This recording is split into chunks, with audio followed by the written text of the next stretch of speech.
नमस्कार साथियों, प्रयास संस्थान के ऑनलाइन प्लेटफॉर्म पर आप सभी का स्वागत है। मैं योगराज सिंह नोगिया तहे दिल से आपका स्वागत करता हूं और हमारे संस्थान की तरफ से आपको आगामी जो भी बायोलॉजी के वीडियोज है वह लगातार मिलते रहेंगे। इसलिए हमारे चैनल को सब्सक्राइब कीजिए, लाइक कीजिए और कमेंट कीजिए और लगातार हमसे जुड़े रहिए।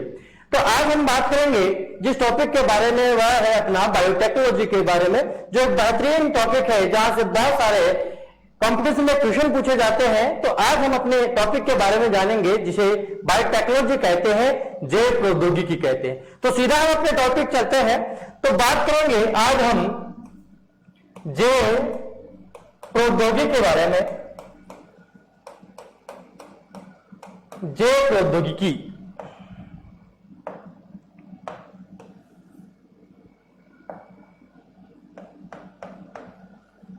जिसे कहेंगे हम बायोटेक्नोलॉजी।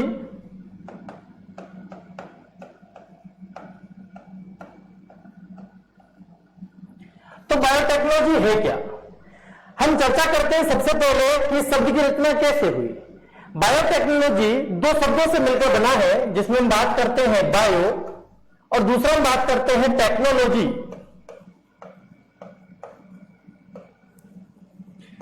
बायो का मतलब है जैविक और टेक्नोलॉजी का मतलब है तकनीक। अर्थात हम कहेंगे कि जीव विज्ञान की वह शाखा जिसके अंतर्गत पादप, चाहे जंतु कोशिका हो चाहे कोई सी भी आणविक संवर्धित कोशिका हो, उनका जैविक तकनीक के द्वारा मानव के उपयोगी जो उत्पाद है उनके निर्माण करने की शाखा को जैव प्रौद्योगिकी कहते हैं। तो इस शब्द की रचना दो शब्दों से मिलकर बनी है, बायो और टेक्नोलॉजी से, जैविक तकनीक से। जैसा कि हम जान पाते हैं कि जैव प्रौद्योगिकी जीव विज्ञान की एक नई नवीन शाखा है। तो ये क्या है? जीव विज्ञान की नवीन शाखा है और इस शाखा के अंतर्गत बहुत सारे कार्य जो मानव के लिए लाभकारी होते हैं उनके बारे में बताया गया है। विभिन्न प्रकार के ऐसे सोर्सेज जिससे मानव को ज्यादा से ज्यादा लाभ पहुंचे, उनके बारे में इस शाखा का उद्भव हुआ है। तो जो जैव प्रौद्योगिकी शब्द है, इसके अंतर्गत अगर हम बात करते हैं, सबसे पहले जैव प्रौद्योगिकी जो शब्द है ये किसने दिया और जैव प्रौद्योगिकी के जनक कौन है? तो जैव प्रौद्योगिकी जो शब्द है, जैव प्रौद्योगिकी जो शब्द है वह सबसे पहले एक वैज्ञानिक है जिसका नाम है कार्ल इरेकी। कार्ल इरेकी नामक वैज्ञानिक ने सबसे पहले इस जैव प्रौद्योगिकी शब्द की रचना की। और इसके बाद अगर हम बात करें कि जैव प्रौद्योगिकी की जो जनक है, जैव प्रौद्योगिकी के जनक, अगर जनक के बारे में बात की जाए तो उनके जनक है पॉल बर्ग। क्या है? पॉल बर्ग। दोनों ही क्वेश्चन बहुत इंपॉर्टेंट है कि जैव प्रौद्योगिकी शब्द नाम किसने दिया? कार्ल इरेकी ने। और इसके जनक कौन है? पॉल बर्ग। दो शब्दों से मिलकर बना है, बायो और टेक्नोलॉजी से, जिसे हमने कहा जैविक तकनीक। और ये क्या है? जीव विज्ञान की एक नवीन शाखा है। तो हम बात करेंगे जैव प्रौद्योगिकी की परिभाषा के बारे में। जैव प्रौद्योगिकी की परिभाषा क्या होगी? अगर मैं कहूं कि सूक्ष्म जीवों,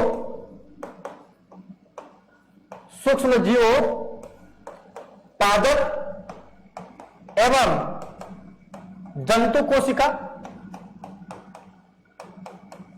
कोशिका एवं संवर्धित कोशिका, जो भी संवर्धित कोशिका है, संवर्धित कोशिका के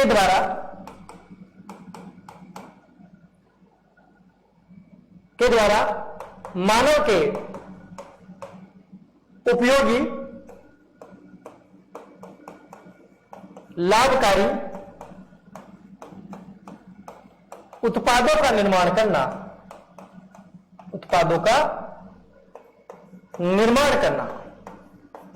करने की जो शाखा है, इस शाखा को क्या कहेंगे? हम जैव प्रौद्योगिकी कहते हैं। अगर हम यह कहें कि चाहे कोई भी सूक्ष्म जीव है, चाहे हम बात करते हैं किसी सूक्ष्म जीव के बारे में, पादप है, जंतु है, इन सभी कोशिकाओं को जैव प्रौद्योगिकी के अंतर्गत, जैव प्रौद्योगिकी के जो अनुप्रयोग है उनके द्वारा मानव को क्या करना, लाभ पहुंचाना। किसको लाभ पहुंचाना, मानव को लाभ पहुंचाने की इस विज्ञान की शाखा को क्या कहेंगे हम, जैव प्रौद्योगिकी कहते हैं। तो हम बात करेंगे जैव प्रौद्योगिकी तकनीक के अंतर्गत कि जैव प्रौद्योगिकी की जो शाखा है उसे दो भागों में विभाजित किया गया है। एक तो हम बात करते हैं प्राचीन जैव प्रौद्योगिकी के बारे में। हम बात करें प्राचीन जैव प्रौद्योगिकी,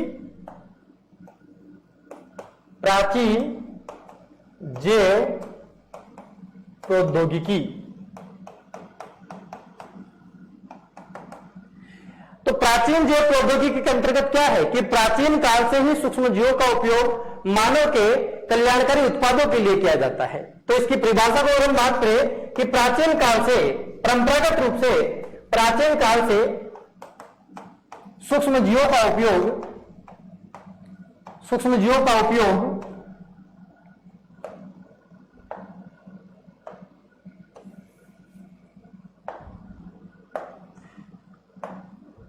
सूक्ष्मजीवों का प्राचीन काल से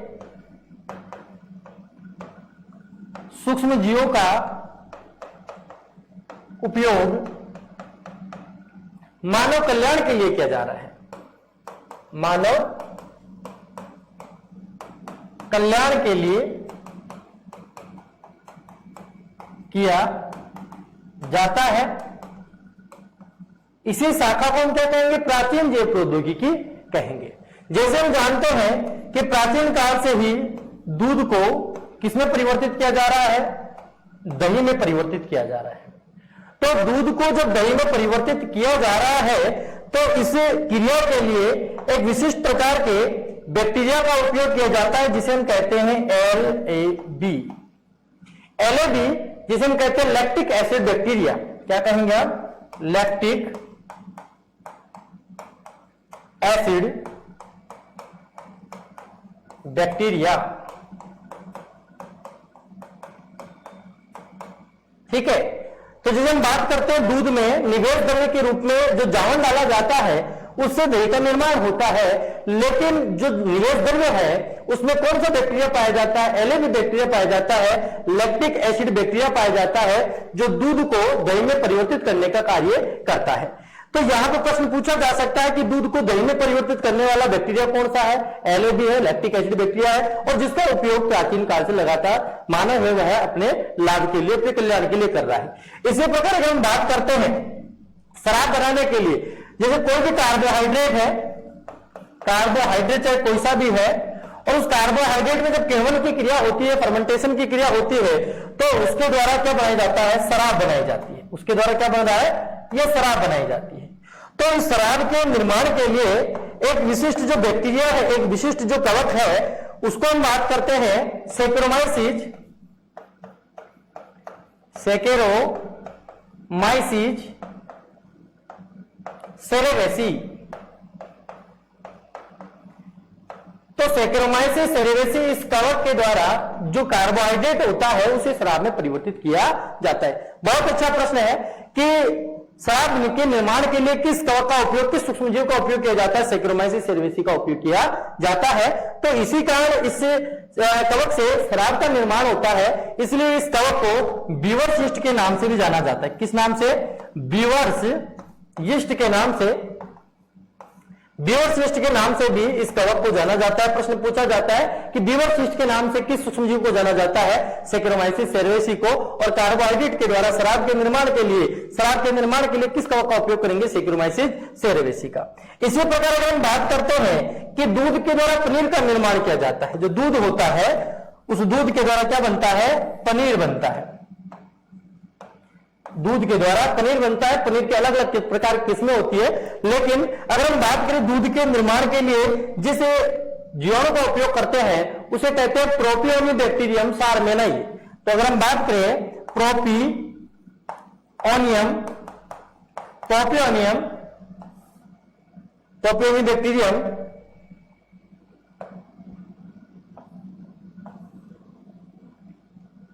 बैक्टीरियम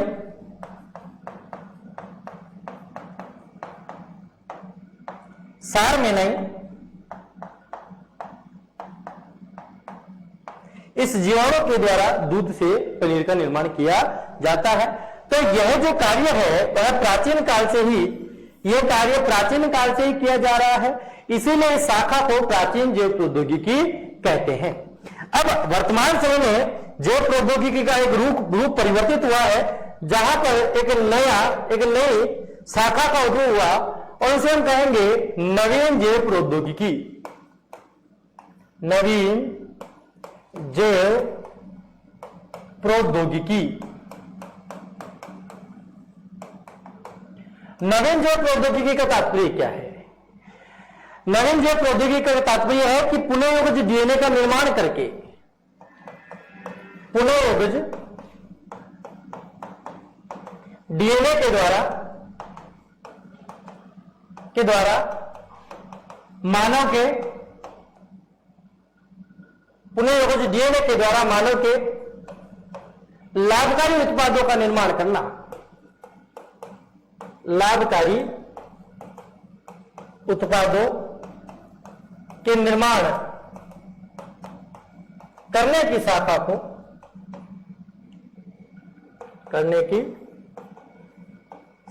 को, हम क्या कहेंगे? नवीन जैव प्रौद्योगिकी कहते हैं। तो नवीन जैव प्रौद्योगिकी, प्राचीन जैव प्रौद्योगिकी, इन अलग अलग शाखाओं का हमने बात की और यहां पे हमने पुनःयोगज डीएनए, एक नया शब्द आपके सामने आया जिसे हमने क्या कहा? पुनःयोगज डीएनए। तो पुनःयोगज जो डीएनए है, यह शब्द क्या है, इसके बारे में भी हम चर्चा करेंगे। पुनःयोगज डीएनए किसे कहते हैं? लेकिन अगर हम बात करें कि इस शाखा के उद्भव की आवश्यकता हमें क्यों हुई, क्या कारण रहा कि हमें पुनःयोगज डीएनए कि इस अनुवांशिक अभियांत्रिकी तक जो जैव प्रौद्योगिकी की शाखा है उसकी हमें आवश्यकता है? क्या रीजन है कि आज के समय में हम जैव प्रौद्योगिकी शाखा को ज्यादा महत्व क्यों दे रहे हैं? क्या रीजन है जैव प्रौद्योगिकी शाखा के?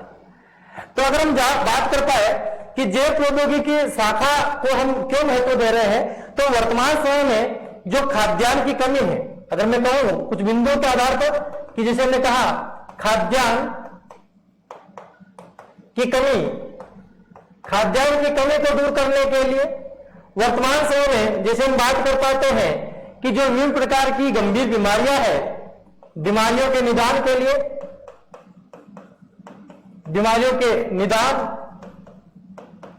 गंभीर बीमारियों के उपचार के लिए, उसके निदान के लिए जैव प्रौद्योगिकी शाखा जो है वह अत्यंत आवश्यक है। और जिस प्रकार हम देख पा रहे हैं खाद्यान्न की कमी जो है, और खाद्यान्न की कमी के अंतर्गत हम ये कहें कि कमी को दूर करना और नई ऐसी किस्मों का निर्माण करना, नई किस्मों का जो निर्माण करना जिसकी गुणवत्ता भी अच्छी हो और उसका उत्पादन भी क्या हो? ज्यादा हो। ऐसी नई किस्मों के निर्माण के लिए इसके बाद हम बात कर रहे हैं। इसी के अंतर्गत हम बात कर सकते हैं कि मृदा है,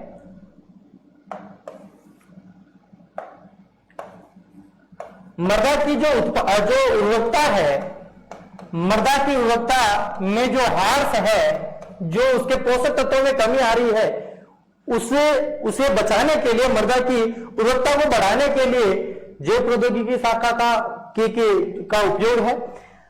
चर्चा करेंगे हम बहुत सारे बिंदुओं के बारे में। और इसी के अंतर्गत अगर हम बात कर सकते हैं वर्तमान समय में जो भीषण समस्या है, जनसंख्या जो विस्फोट है, जनसंख्या विस्फोट के निवारण में भी इस शाखा का एक उपयोग है। और इसके अलावा अगर हम बात कर सकते हैं कि वर्तमान में जो पर्यावरण प्रदूषण फैल रहा है, उस पर्यावरण प्रदूषण को रोकने के लिए, पर्यावरण प्रदूषण को रोकने के लिए भी इस शाखा के बारे में बताया गया है कि यह इनकी जो विभिन्न प्रकार की कमियां हैं, इन कमियों को, बहुत सारी कमियों को दूर करने के लिए इस जैव प्रौद्योगिकी शाखा का उद्भव हुआ है, जिसके द्वारा नवीन कार्यों को करके मानव के कल्याण के लिए यह बढ़ाया गया है। अगर इसी के अंतर्गत हम बात करते हैं कि जैव प्रौद्योगिकी की शाखा के अंतर्गत जो जैव प्रौद्योगिकी विभाग है उसका गठन 1986 में किया गया। तो जैव प्रौद्योगिकी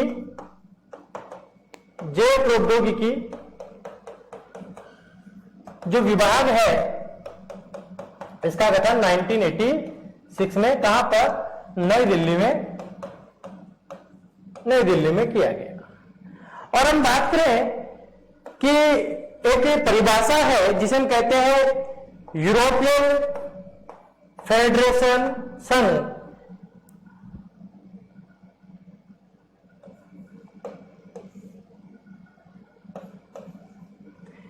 यूरोपियन फेडरेशन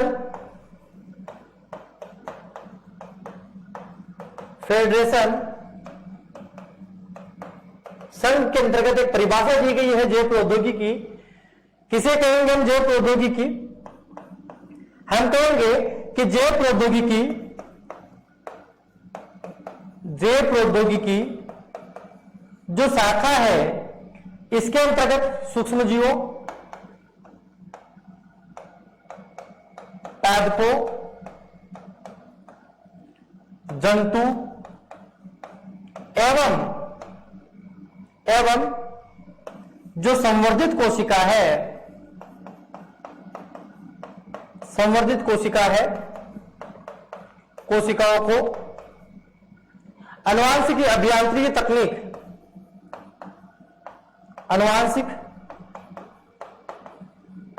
अभियांत्रिकी के अंतर्गत के अनुप्रयोग द्वारा सूक्ष्म विज्ञान, जैव रसायन का समाकलित उपयोग करने की शाखा को जैव प्रौद्योगिकी कहते हैं।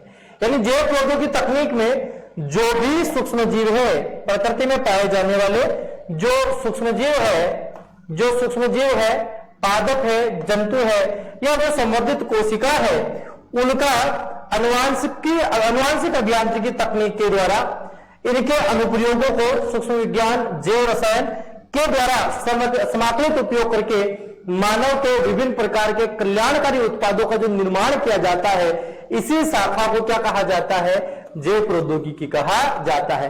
अर्थात जीव विज्ञान की वह विभिन्न प्रकार की शाखा है जिनके द्वारा पादप, जंतु, सूक्ष्मजीव, संवर्धित कोशिका का अनुप्रयोग करके, उनका सभी का उपयोग करके मानव के हितकारी जो भी उत्पाद बनाए जाते हैं, वही शाखा क्या कहलाएगी? जैव प्रौद्योगिकी कहलाएगी। तो जो जैव प्रौद्योगिकी शाखा है इसके दो सिद्धांत, इसे दो भागों में बांटा गया है। तो जैव प्रौद्योगिकी हम सिद्धांतों के बारे में बात करते हैं। जैव प्रौद्योगिकी के सिद्धांत, क्या सिद्धांत है इसके? तो सिद्धांतों के बारे में अगर हम बात करते हैं, इसको दो भागों में बांटा गया है। पहला हम बात कर सकते हैं आनुवांशिक अभियांत्रिकी।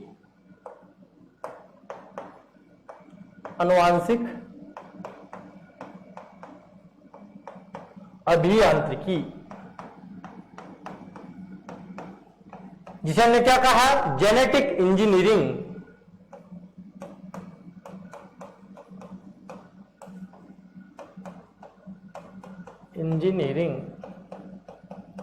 तो जैव प्रौद्योगिकी ये जो जेनेटिक इंजीनियरिंग है, एक तो इसका सिद्धांत, इसकी शाखा यह है। तो आनुवांशिक अभियांत्रिकी क्या है? इस शाखा के अंतर्गत अगर हम बात करते हैं तो ये जो शाखा है इसके अंतर्गत हम कहें कि सजीव प्राणी के डीएनए का हेरफेर करके सजीव प्राणी के डीएनए का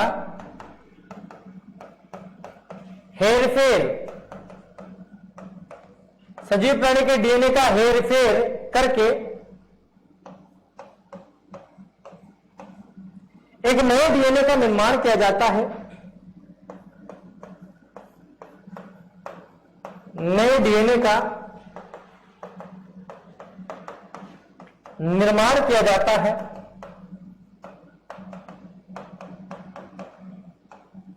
और इसी शाखा को क्या कहते हैं? आनुवांशिक अभियांत्रिकी या जेनेटिक इंजीनियरिंग कहते हैं।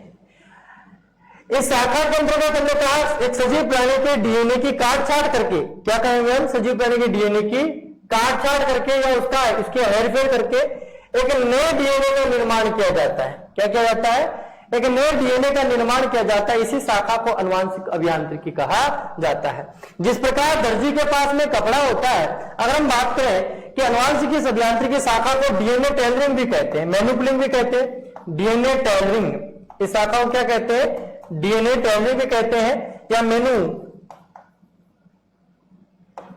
टेयरिंग भी कहते हैं। डीएनए टेलरिंग या मेनू टेयरिंग भी कहते हैं। तो डीएनए जो टेलरिंग है, इसका मतलब है कि जिस प्रकार दर्जी के पास में कपड़ा होता है और उस कपड़े को क्या करता है, उस कपड़े के द्वारा वह वस्त्र को काट कर एक नए वस्त्र का निर्माण करता है, तो इसी प्रकार सजीव प्राणी के डीएनए में हेरफेर करके एक नए डीएनए का निर्माण किया जाता है। इसी शाखा को हम डीएनए टेलरिंग कहते हैं या जेनेटिक इंजीनियरिंग आनुवांशिक अभियांत्रिकी कहते हैं। इस आनुवांशिक अभियांत्रिकी शाखा के जो जनक है, इस शाखा की जो जनक है, आनुवांशिक अभियांत्रिकी शाखा की जो जनक है वो कौन है? वो हम बात करेंगे पॉल बर्ग। किसे कहेंगे? पॉल बर्ग को आनुवांशिक अभियांत्रिकी के जनक कहते हैं। आनुवांशिक अभियांत्रिकी जनक किसे कहेंगे? पॉल बर्ग को आनुवांशिक अभियांत्रिकी के जनक कहा जाता है। तो देखिए, तो पहली शाखा तो हुई आनुवांशिक अभियांत्रिकी और दूसरा जो इसका सिद्धांत है, इसकी जो शाखा है उसे हम कहेंगे रासायनिक अभियांत्रिकी। क्या कहेंगे? रासायनिक अभियांत्रिकी, केमिकल इंजीनियरिंग।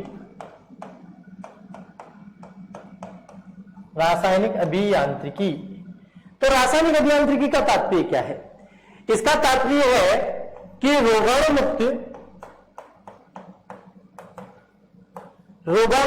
जिसे हम कहें निर्जमीय करते स्थान पर सूक्ष्मजीवों का संवर्धन करके रसायनों के निर्माण करने की क्रिया को निर्माण करने की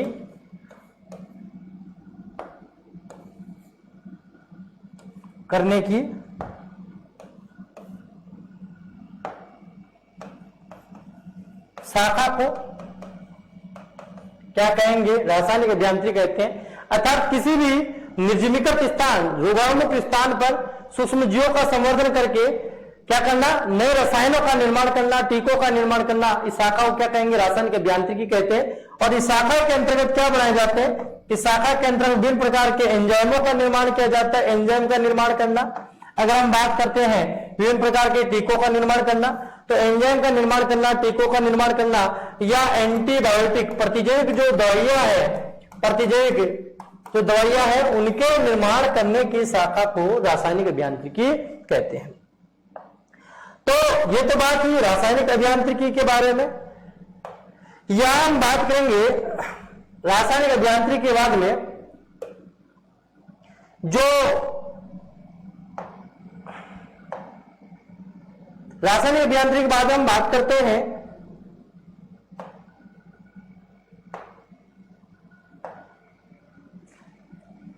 आनुवांशिक अभियांत्रिकी के चरण। तो आनुवांशिक अभियांत्रिकी के चरण क्या है और इसके अंतर्गत आनुवांशिक अभियांत्रिकी जो है, आनुवांशिक जो अभियांत्रिकी ये शाखा है, अभियांत्रिकी जो शाखा है, इसके अंतर्गत सजीव प्राणी के डीएनए की काट छाट करके एक नए डीएनए का निर्माण किया जाता है और उस डीएनए को बोला जाता है पुनः योगज डीएनए। क्या कहेंगे हम? पुनः योगज डीएनए। पुनःयोगज डीएनए, और इस पुनःयोगज डीएनए को बोला जाता है रिकॉम्बिनेंट डीएनए।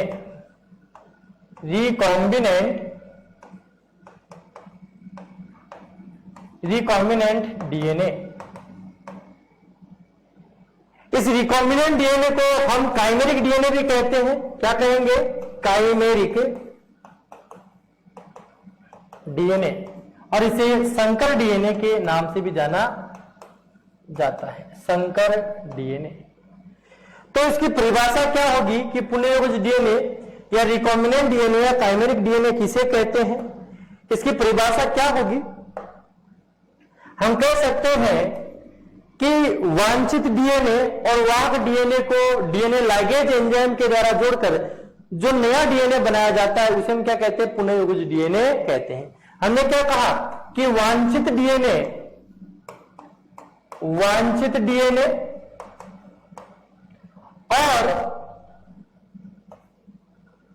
वाहक डीएनए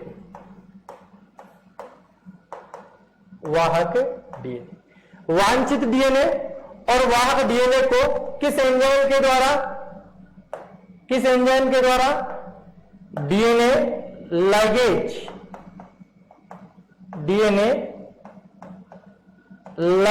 एंजाइम के द्वारा जोड़कर जो नया प्रकार का डीएनए बनाया जाता है, इसी डीएनए को हम क्या कहते हैं? पुनःयोगज डीएनए कहते हैं। तो जो पुनःयोगज डीएनए है, इस पुनःयोगज डीएनए के निर्माण के लिए हमने क्या किया? इस क्रिया के लिए हमने सबसे पहले आवश्यकता किसकी है? हमें आवश्यकता है वांछित डीएनए की। हमारे पास में एक वांछित डीएनए, ये हमारे पास में एक वांछित डीएनए है, ठीक है, ये लीजिए, हमारे पास एक वांछित डीएनए है, और उस वांछित डीएनए को जीवाणु कोशिका से या जो भी वांछित डीएनए को ले जाने वाला कारक होता है, जिसे हम क्या कहेंगे, जिसके साथ वांछित डीएनए को जोड़ा जाता है, तो इसके लिए हम उपयोग में लेते हैं द्विवर्तुलाकार डीएनए को, जिसे हम क्या कहते हैं? प्लाज्मिड कहते हैं। क्या कहते हैं? प्लाज्मिड कहते हैं। तो जो ये प्लाज्मिड आपको दिखाई दे रहा है, इस प्लाज्मिड, ये द्विवर्तुलाकार प्लाज्मिड जो जीवाणु कोशिका से प्राप्त किया जाता है, और यह वांछित डीएनए है जिस कोशिका से हमने इसे प्राप्त किया है, जिसकी हमें आवश्यकता है। तो इस वांछित डीएनए को, इस वाहक डीएनए, जिसे हमने क्या कहा? प्लाज्मिड, इसे हमने क्या नाम दिया? इसे हमने कहा प्लाज्मिड। इस प्लाज्मिड के साथ इस वांछित डीएनए को डीएनए लाइगेज एंजाइम के द्वारा जोड़ते हैं। जैसे हमने क्या किया, यहां से जो वांछित डीएनए है, उस वांछित डीएनए को रेस्टिकेशन एंजाइम के द्वारा हमने क्या कर दिया? काट दिया। ये हमने क्या किया? इसे वांछित डीएनए को हमने क्या किया? रेस्टिकेशन एंजाइम के द्वारा, प्रतिबंध एंजाइम से हमने क्या कर दिया? काट दिया। तो देखिए, ठीक है, तो इसमें इस वांछित डीएनए को क्या कर दिया जाता है? डीएनए लाइगेज एंजाइम के द्वारा जोड़ दिया जाता है। तो जो नया डीएनए बनेगा,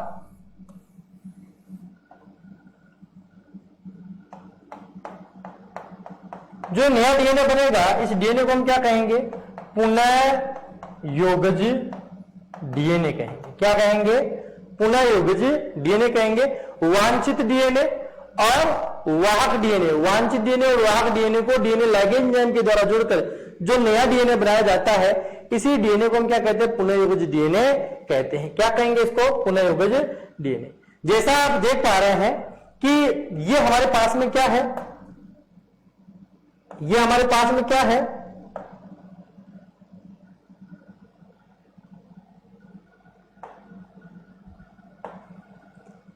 ये हमारे पास में क्या है? ये हमारे पास में प्लाज्मिड है। क्या है? ये प्लाज्मिड है, जिसे हमने क्या कहा? ये एक वाहक है, और इस प्लाज्मिड के साथ, इस वाहक के साथ हमने क्या जोड़ दिया? ये हमारा वांछित, ये हमारा वांछित डीएनए है। जब इस वांछित डीएनए को इस वाहक के साथ, किसके साथ? वांछित डीएनए को वाहक के साथ डीएनए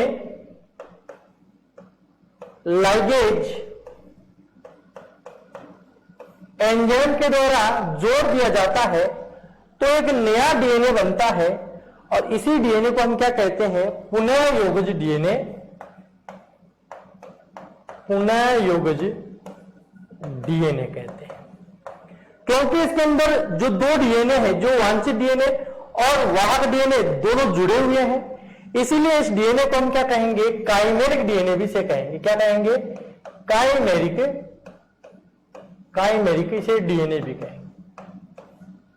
ठीक है, दो डीएनए जुड़े हुए हैं, इसलिए इसी डीएनए हम क्या कहेंगे?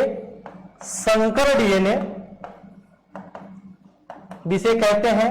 और इसे क्या कहा जाता है? रिकॉम्बिनेंट, रिकॉम्बिनेंट डीएनए भी इसे कहा जाता है। तो चाहे रिकॉम्बिनेंट डीएनए कह दीजिए, चाहे पुनः योगज डीएनए कह दीजिए, चाहे संकर डीएनए या काइमेरिक डीएनए कह दीजिए, और वांछित और वाहक डीएनए को जोड़ने के लिए डीएनए लाइगेज एंजाइम की हमें आवश्यकता पड़ती है।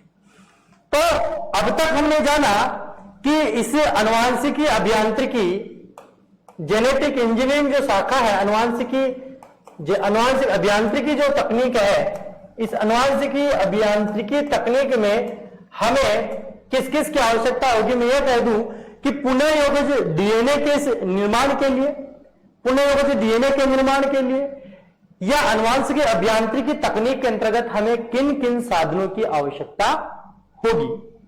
तो इस क्रिया के लिए हमें वांछित डीएनए और वाहक डीएनए दोनों की आवश्यकता होगी। तो वांछित डीएनए और वाहक डीएनए, और इन वांछित डीएनए को भी किसी कोशिका से निकाला जाएगा जिसकी हमें आवश्यकता है। तो कोशिका से निकालने के लिए, उस गुणसूत्रीय भाग से उसे अलग करने के लिए हमें प्रतिबंधित एंजाइम की आवश्यकता होगी। तो हमें प्रतिबंधित एंजाइम की आवश्यकता भी है, वांछित डीएनए की आवश्यकता भी है, और वाहक जो है उनकी भी आवश्यकता पड़ेगी।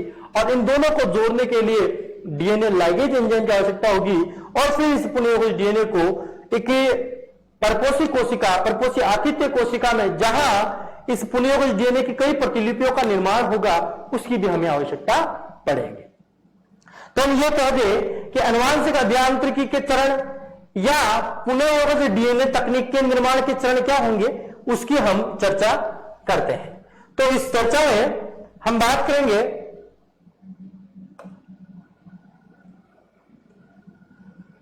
इसकी हम बात करते हैं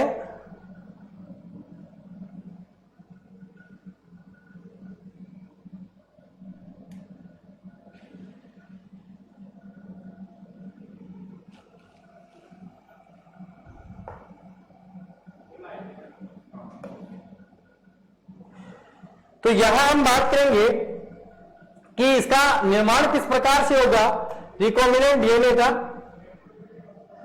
इसके निर्माण के लिए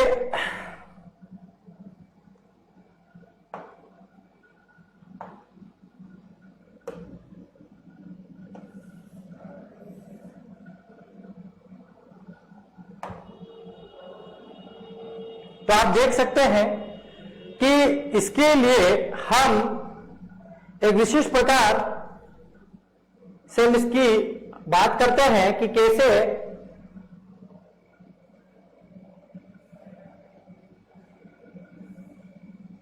चलिए देखिए। तो इस क्रिया के लिए हम बात करते हैं कि अनुवांशिकी अभियांत्रिकी तकनीक में जो रिकॉम्बिनेंट डीएनए उसका निर्माण कैसे किया गया। आप यहां देख पाते हैं ये isolated gene of the DNA fragment है जिसे हमने किसी कोशिका से हमें प्राप्त करना है। तो अगर मैं ये कहूं कि इस क्रिया के अंतर्गत किस प्रकार से हमें इसका निर्माण करना है, देखिए आप सभी। इस क्रिया के लिए हम कहें कि यह एक लक्ष्य कोशिका है, यह एक वांछित जो डीएनए है उसे हमें प्राप्त करना है। Isolated gene of DNA fragment, यह एक कोशिका है जिससे हमें क्या प्राप्त करना है, वांछित डीएनए प्राप्त करना है, जैसा कि हमने बताया। और यह क्या है, यह एक प्लाज्मिड है। यह क्या है कि प्लाज्मिड है। इस द्विवर्तुलाकार प्लाज्मिड से इन दोनों को हम एक रेस्टिकेशन एंजाइम के द्वारा काटते हैं, जिससे ये जो प्लाज्मिड है यह कैसा हो जाता है, लाइनर हो जाता है, रेखीय हो जाता है। और वांछित डीएनए जो रेखीय होता है, द्विकुंडित होता है, इस वांछित और वाहक डीएनए जो लाइनर है, उन दोनों को डीएनए लाइगेज एंजाइम के द्वारा जोड़कर इस पुनर्योगज डीएनए का निर्माण कर लिया जाता है। अब जो ये हमारे पास में जो पुनर्योगज डीएनए है, इस पुनर्योगज डीएनए को हम जीवाणु कोशिका में स्थानांतरित कर देते हैं। एक होस्ट सेल परपोषी कोशिका में उससे स्थानांतरित कर दिया जाता है। जैसा कि बताया गया, transfer into the host cell, इस परपोषी कोशिका में स्थानांतरित होने के पश्चात जो पुनर्योगज डीएनए है, यह पुनर्योगज डीएनए इस जीवाणु कोशिका में अपने समान नए प्रकार के डीएनए की प्रतिलिपियों का, वांछित डीएनए की प्रतिलिपियों का निर्माण करता है। Bacterial carrying rDNA molecule, multiplication of rDNA molecule, अर्थात ये जो पुनर्योगज डीएनए होता है वह इस जीवाणु कोशिका परपोषी कोशिका में अपने समान नए डीएनए का निर्माण करता है। और इस जो ये जो नए जो परपोषी कोशिका बन रही है, इनका जब संवर्धन हो जाता है तो इनको इस परपोषी कोशिका से निकाला जाता है और जिस कोशिका में हमें स्थानांतरित करना है, उस कोशिका में जो पादप कोशिका है या जंतु कोशिका है, उसमें इस प्रतिलिपियों को फिर विभिन्न विधियों के द्वारा स्थानांतरित कर दिया जाता है। यह जो संपूर्ण तकनीक है वह आनुवंशिक अभियांत्रिकी कहलाती है या रिकॉम्बिनेंट डीएनए के निर्माण की प्रोसीजर कहलाती है। ये एक विधि है। तो ये जो क्रिया है उसकी हम बात करेंगे कि किस प्रकार से यह कार्य किया जाता है। अब जैसे कि हमने कहा कि पुनर्योगज डीएनए के निर्माण की तकनीक किस प्रकार से यह की गई है, तो सबसे पहले हमें यह जानना जरूरी है कि पुनर्योगज डीएनए का निर्माण किया किसने। तो अगर हम बात करते हैं 1972 में दो वैज्ञानिक हैं जिनका नाम है स्टेनले कोहेन और हर्बर्ट बॉयर। स्टेनले कोहेन एवं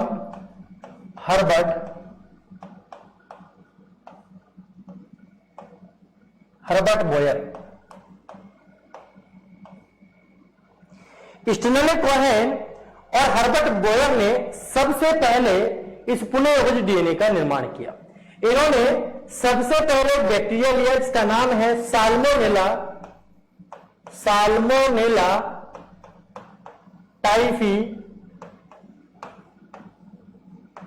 टाइफीमुरियम। इस साल्मोनेला टाइफीमुरियम जो ये जीवाणु है, इस साल्मोनेला टाइफीमुरियम जीवाणु से सबसे पहले उन्होंने क्या निकाला, जो वांछित डीएनए उसे प्राप्त किया, वांछित डीएनए। और इस वांछित डीएनए को वाहक डीएनए के साथ जोड़कर, किसके साथ, वाहक डीएनए के साथ जोड़कर, किस एंजाइम के द्वारा, डीएनए लाइगेज एंजाइम के द्वारा जोड़कर, डीएनए लाइगेज एंजाइम के द्वारा जोड़कर एक डीएनए बनाया जिसे कहा जाता है पुनर्योगज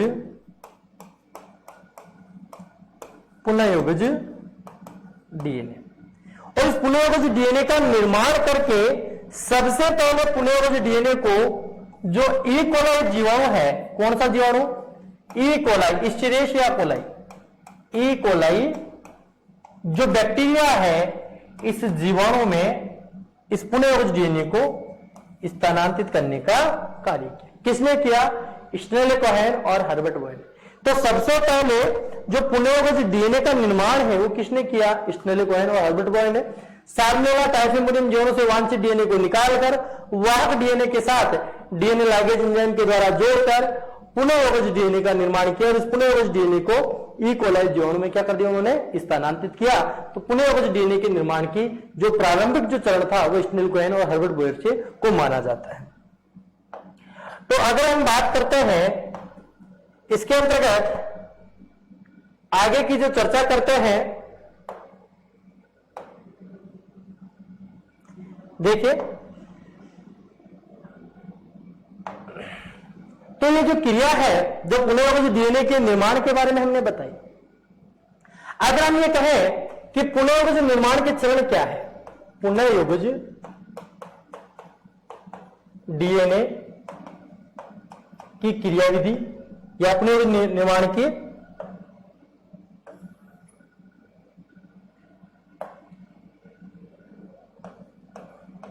साधन, पुनर्योगज डीएनए के निर्माण के साधन।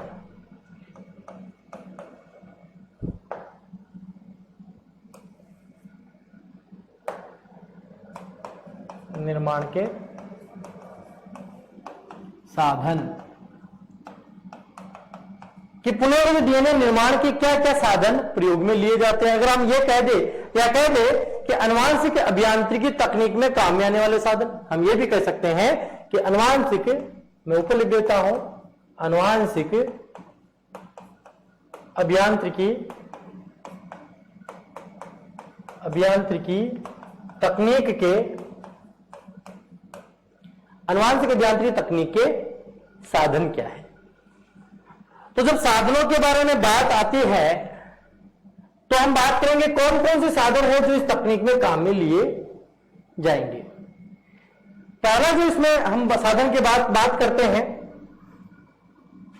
तो उसके लिए पहले जरूरी है प्रतिबंधित एंजाइम के बारे में। हमने क्या कहा,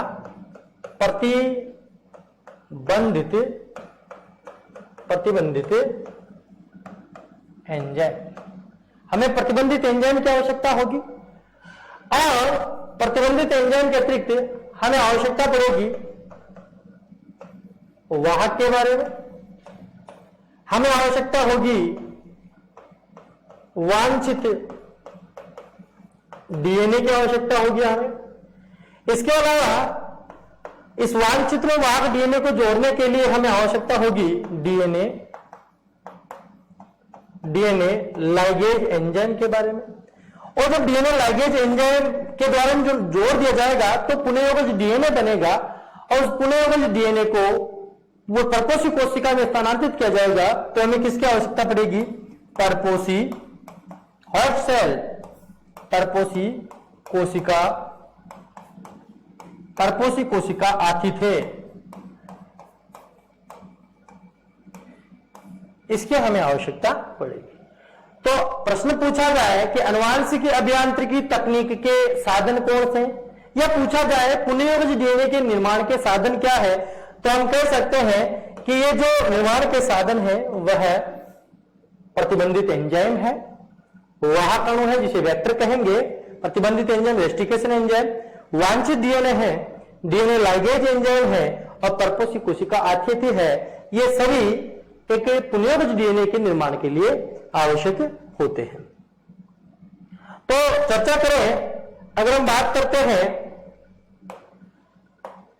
आगे कि ये साधन कौन कौन से हैं, तो सबसे पहले जिस साधन के बारे में हमने बात की वो साधन क्या है, प्रतिबंधित एंजाइम या रेस्ट्रिकेशन एंजाइम।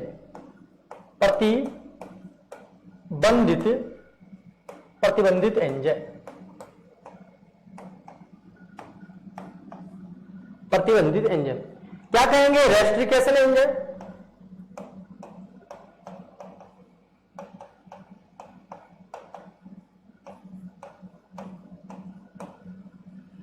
तो प्रतिबंधित एंजाइम या रेस्टिकेशन एंजाइम क्या है। प्रतिबंधित एंजाइम का तात्पर्य है कि ये द्विसूत्री डीएनए को विशेष खंडों से काटने का कार्य करते हैं। अगर हम कहें कि किसी सजीव प्राणी के द्विसूत्री डीएनए को किसी निश्चित विशेष स्थानों से काटने वाले इस डीएनए को हम क्या कहेंगे, इस एंजाइम को क्या कहेंगे, प्रतिबंधित एंजाइम कहते हैं। प्रतिबंधित एंजाइम की विशेषता भी होती है और प्रतिबंधित एंजाइम को कुछ नामों से जाना जाता है। जो बहुत अच्छा प्रश्न पूछा जाता है कि प्रतिबंधित एंजाइम को आणविक केचिया या रासायनिक चाकू कहते हैं। क्या कहते हैं इन्हें आणविक केचिया कहते हैं, आणविक केचिया, या इसे रासायनिक चाकू के नाम से भी जाना जाता है। रासायनिक चाकू के नाम से भी इसे जानते हैं। तो आणविक केचिया कह दीजिए या रासायनिक चाकू कह दीजिए, रेस्टिकेशन एंजाइम कह दीजिए या प्रतिबंधित एंजाइम आप कह सकते हैं। अब बात यहां पर आती है कि इस प्रतिबंधित एंजाइम की खोज किसने की। तो प्रतिबंधित एंजाइम की जो खोज है, प्रतिबंधित एंजाइम की जो खोज है, उसकी खोज सबसे पहले ओ हैमिल्टन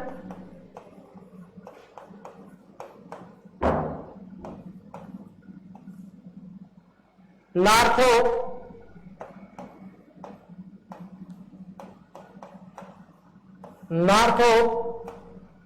और हैमिल्टन नार्थोप कुंटज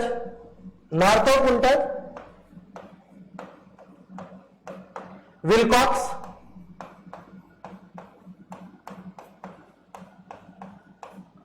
नामक वैज्ञानिक ने की। यहां पे एक नाम और आता है थॉमस कैली। तो ओ हैमिल्टन, नार्थोप कुंटज, थॉमस कैली और विलकॉक्स नामक वैज्ञानिक ने सबसे पहले इस प्रतिबंधित एंजाइम की क्या की? खोज की। ओ हैमिल्टन, नार्थोप कुंटज, थॉमस कैली और विलकॉक्स ने प्रतिबंधित एंजाइम की खोज की। और अगर हम बात करें कि जो ये प्रतिबंधित एंजाइम है, इस प्रतिबंधित एंजाइम की एक विशेषता है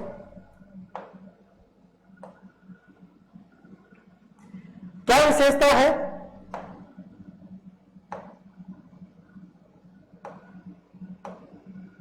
देखिए, तो प्रतिबंधित एंजाइम के बारे में बात की। प्रतिबंधित एंजाइम है वह उसे रेस्ट्रिकेशन एंजाइम कहते हैं, और जो प्रतिबंधित एंजाइम है उसे आणविक केच या रासायनिक चाकू के नाम से जाना जाता है।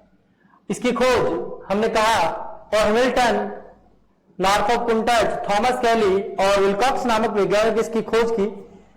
और ये प्रतिबंधित एंजाइम द्विसूत्री डीएनए को विशेष स्थानों से काटने का कार्य करते हैं। तो हमने क्या कहा कि प्रतिबंधित एंजाइम का कार्य क्या है कि यह द्विसूत्री डीएनए को विशेष स्थानों से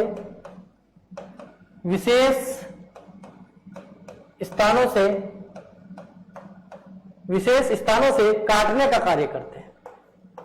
विशेष स्थानों से काटने का कार्य करते हैं। प्रश्न है कि द्विसूत्री डीएनए को विशेष स्थानों से काटने वाला जो एंजाइम होता है उसे क्या कहेंगे? प्रतिबंधित एंजाइम। ये जो प्रतिबंधित एंजाइम है यह न्यूक्लिएज वर्ग के अंतर्गत आते हैं। किसके अंतर्गत? न्यूक्लिएज वर्ग के अंतर्गत आते हैं।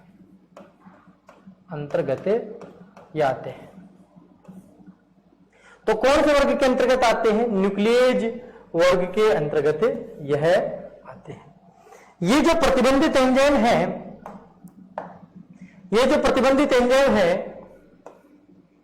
ये दो प्रकार के होते हैं। मुख्य रूप से दो प्रकार हमने बताया। कौन कौन सा? एक होता है एंडोन्यूक्लिएज और एक होता है एक्सोन्यूक्लिएज। क्या हमने कहा? एक्सोन्यूक्लिएज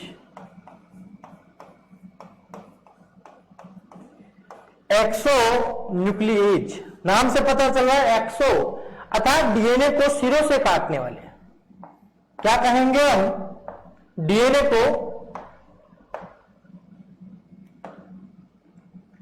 द्विसूत्री डीएनए को कहां से काटने वाले? सिरों से काटने वाले। सिरों से काटने वाले एंजाइम। तो द्विसूत्री डीएनए को सिरों से काटने वाले प्रतिबंधित एंजाइम को हम क्या कहते हैं? एक्सोन्यूक्लिएज। क्या कहेंगे? एक्सोन्यूक्लिएज कहते हैं। और दूसरा जो हमने कहा एंडोन्यूक्लिएज।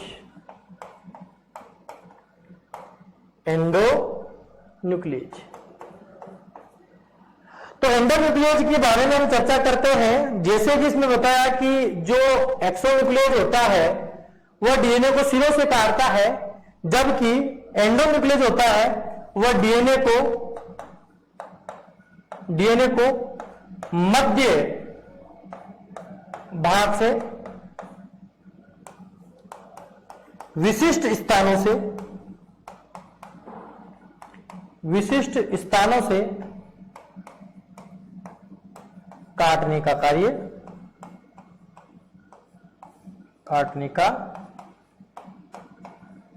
करता है। तो ये तो काटता है सिरों से काटने का कार्य एक्सोन्यूक्लियेज, और जो मध्य खंडों से विशेष स्थान से काटने का कार्य करता है उसे हम क्या कहते हैं? एंडोन्यूक्लियेज कहते हैं। एक्सोन्यूक्लियेज और एंडोन्यूक्लियेज, ठीक है। तो हमने बात की प्रतिबंधित एंजाइम के बारे में, दो प्रकार के एक्सोन्यूक्लियेज और एंडोन्यूक्लियेज, जो विशिष्ट स्थानों से इन्हें काटने का कार्य करते हैं। तो आगे हम चर्चा करते हैं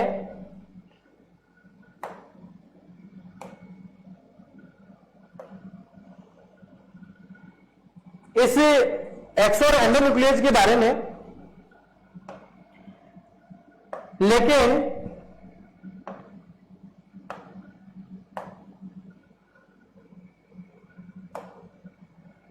जैसा कि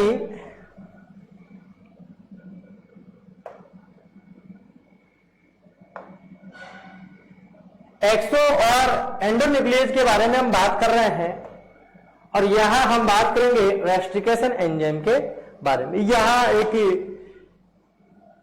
प्रतिबंधित एंजाइम के बारे में बताया गया है, हम चर्चा करेंगे इसके बारे में। तो यहां पर हम क्या बात कर रहे हैं कि ये है क्या रेस्ट्रिकेशन एंजाइम। बहुत विस्तार से जानेंगे हम इसके बारे में कि जो रेस्ट्रिकेशन एंजाइम है, चलो हम इसको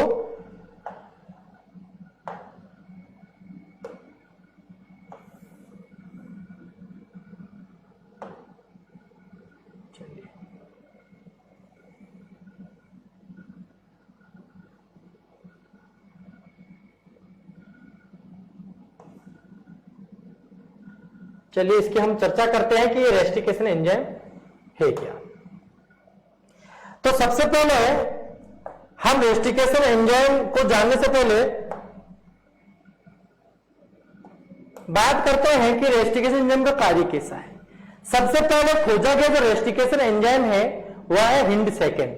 प्रश्न पूछा जाए सबसे पहले खोजा गया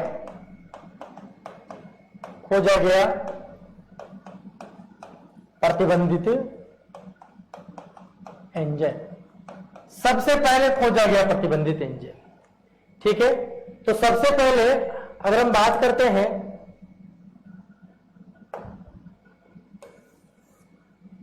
सबसे पहले जो खोजा गया प्रतिबंधित एंजाइम है वो कौन सा है? वो है हिंड सेकेंड। कौन सा है? Hind second. सबसे पहले कौन से प्रतिबंधित एंजाइम को खोजा गया? हिंड सेकेंड को खोजा गया। और ये क्या करता है? ये कहां से? हीमोफिलस इन्फ्लुएंजी जीवाणु से प्राप्त होता है। इसका स्रोत क्या है? अगर मैं स्रोत के बारे में बात करता हूं, ये किस जीवाणु से प्राप्त किया गया है? हीमोफिलस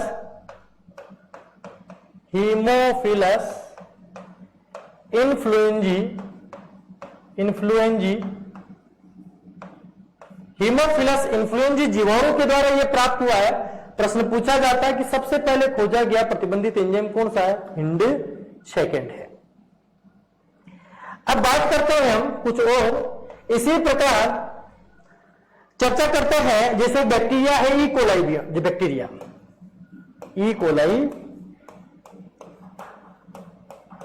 कोलाई जीवाणु, इस ई कोलाई जीवाणु से जो प्रतिबंधित एंजाइम प्राप्त किया गया है वो है इको आर फर्स्ट। क्या बताया हमने? Eco R first. तो जो इको आर फर्स्ट जो प्रतिबंधित एंजाइम हुए यह किस जीवाणु से प्राप्त किया गया है? ई कोलाई जीवाणु से। क्या कहेंगे हम? इस्चरेशिया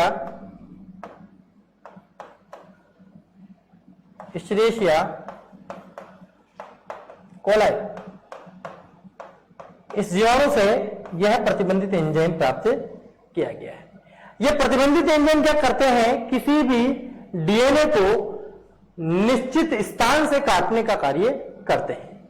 जैसे कि अगर हम चर्चा करते हैं कि यह डीएनए को किस स्थान से काटने का कार्य करते हैं, तो देखिए हम बात करते हैं, यह हमारा एक रेस्टिकेशन एंजाइम है और ये जो रेस्टिकेशन एंजाइम है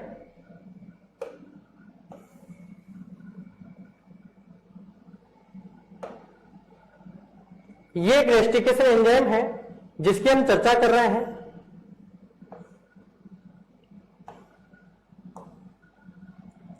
आप देख पा रहे हैं कि ये जो रेस्टिकेशन एंजाइम के बारे में जो चर्चा हो रही है वो कौन सा प्रतिबंधित एंजाइम है, हम बात कर रहे हैं इको आर फर्स्ट की। ये इको आर फर्स्ट है जिसका ये जो प्रतिबंधित एंजाइम इसका स्रोत क्या है, इसके बारे में हमने कहा इस्चरेशिया कोलाई। ये बैक्टीरिया है, इस बैक्टीरिया के द्वारा इस्चरेशिया कोलाई ये एक जीवाणु है जिसके द्वारा एक प्रतिबंधित एंजाइम प्राप्त किया गया जिसे कहते हैं इक्वार फर्स्ट। और इस इक्वार फर्स्ट प्रतिबंधित एंजाइम ये क्या करता है, किसी भी डीएनए को निश्चित स्थानों से काटने का कार्य करता है। जैसा कि हम बात कर सकते हैं कि यह प्रतिबंधित एंजाइम क्या करता है कि इस डीएनए को किस स्थान, ये जो प्रतिबंधित एंजाइम है यह डीएनए को ग्वानिन और एडेनिन के बीच में से काटने का कार्य करता है। आप देख पा रहे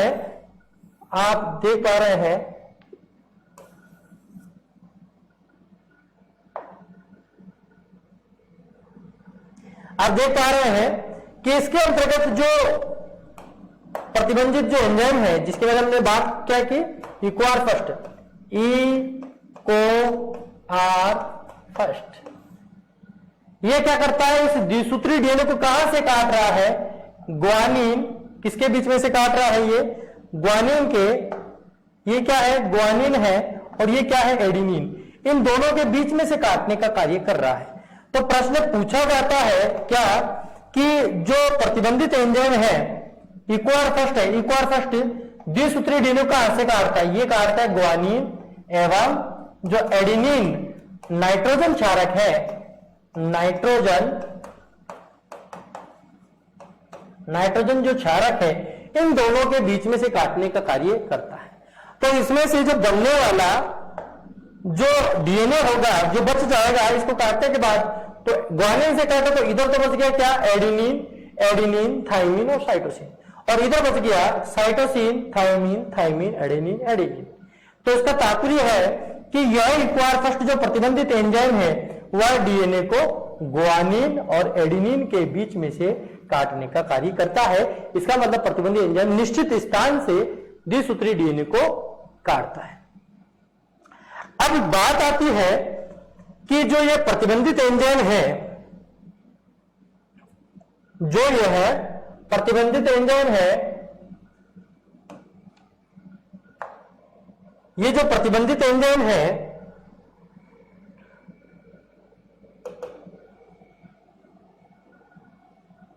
जिनकी हम चर्चा कर रहे हैं,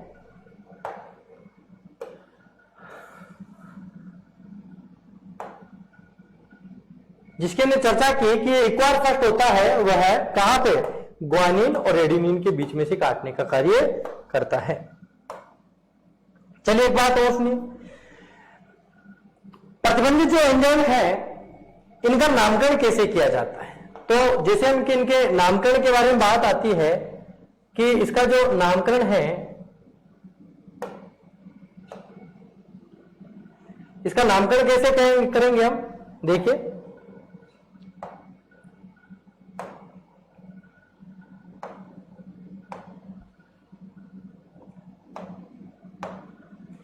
नामकरण के लिए जैसे हम बात करते हैं प्रतिबंधित एंजाइम है इको आर फर्स्ट। कैसे इसका नामकरण किया जाता है? नामकरण, और नामकरण के अंतर्गत हम बात करते हैं इसके स्रोत के बारे में। जैसे ये प्राप्त किससे किया जाता है? इस्चरेशिया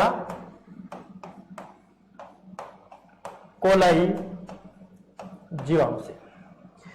तो किसी भी प्रतिबंधित एंजाइम का जब नामकरण किया जाता है तो प्रथम अक्षर उसके वंश से लिया जाता है। तो प्रथम अक्षर किससे लिया जाता है? प्रतिबंधित एंजाइम का जो जीवाणु है उसका जो वंश है उससे पहला शब्द लिया जाता है।